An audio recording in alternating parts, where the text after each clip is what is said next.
So hello guys, welcome back to India's best YouTube channel for IIT JEE Chemistry Advanced, and this series comprises of some of the best problems taken from the past papers of NSEC and JEE Mains.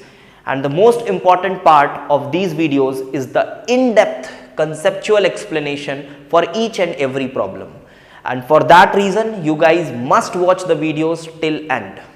And if you feel comfortable with these comparatively simple problems, you must go out of your comfort zone and try out our Real JEE Advanced question series, where you get tough but relevant problems of JEE Advanced Plus level. And I am 100% sure that if you follow this series followed by Real JEE Advanced question series, you will get a boost in your IIT JEE score, and this channel will ultimately increase competition among all IIT JEE aspirant across India. So hello guys, here I am with part 71 of the series and taken a question from organic chemistry. Nitrogen can be estimated by Jindal's method for which of the following compounds? ठीक है, एक important fact है, although बहुत छोटा question है. अगर वो fact पता है तो आप बहुत easily कर लेंगे.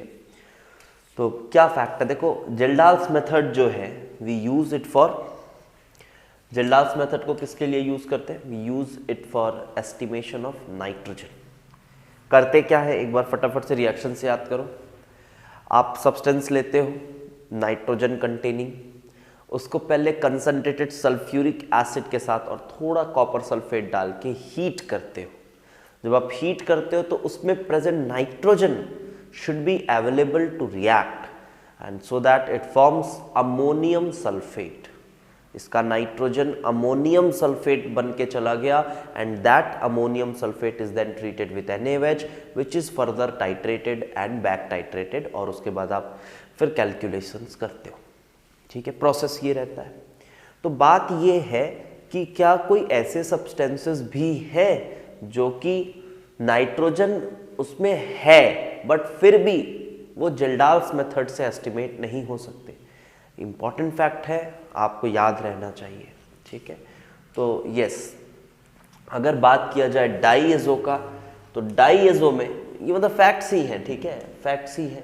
आप अगर डाईएजो में देखें तो क्या होगा इसमें हम ऐसा बोल सकते हैं, आपको पता है डाईएजो बहुत ही कोल्ड कंडीशंस में रहता है स्टेबल, और अगर आप इसको H2SO4 के साथ हीट कर रहे होगे, ऑब्वियसली नाइट्रोजन विल इवॉल्व.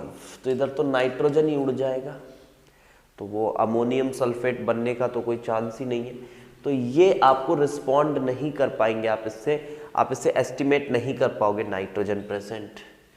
फिर जब बात की जाए नाइट्रोजन अगर रिंग में प्रेजेंट है, लाइक ये पायरिडिन है, इसी तरह से पायरोल ले लो, इमिडाजोल ले लो, जो भी हेट्रोसाइक्लिक बेसेस आपको दिख रहे हैं नाइट्रोजीनियस, वो सभी जिंडाल्स मेथड से एस्टिमेट नहीं होंगे. जब इसको रिएक्ट कराया जाता है, हीट किया जाता है, तो ये नाइट्रोजन अवेलेबल फॉर रिएक्शन नहीं है. कोई मैं मैकेनिज्म के तहत नहीं बता सकता, यही इसका तरीका है इसको याद रखने का. And yes, one more, nitro compounds are also not converted to ammonium sulfate. So these three will not respond to Jindal's. Only this, since it is available, this is benzylamine, तो इसमें कोई ऐसी खास बात है नहीं.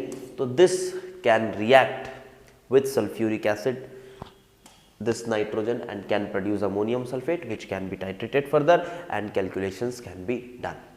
तो आई होप आपको ये फैक्ट याद रहा होगा. ये वाला जो सेगमेंट NCERT में दिया हुआ है ना, ये जो पोर्शन NCERT में दिया हुआ है, ये एस्टिमेशन वाला, हर एलिमेंट के एस्टिमेशन का प्रोसेस दिया हुआ है, क्वांटिटेटिव एस्टिमेशन. आप इसको एक बार NCERT से ज़रूर पढ़ लो, नहीं तो आपको मेरी POC JEE मेंस करके एक प्लेलिस्ट मिलेगी, आप वहाँ से कर सकते हो. वहाँ काफ़ी अच्छे से सब चीज़ समझा दिया गया है. POC JEE मेंस करके एक आपको प्लेलिस्ट मिल जाएगी, उसमें आप देख सकते हो. वहाँ 3 वीडियोज़ हैं शायद, क्वांटिटेटिव, क्वालिटेटिव और मेथड ऑफ सेपरेशन, शायद सभी पढ़ाया हुआ है, आप एक बार देख सकते हो. Thanks for watching.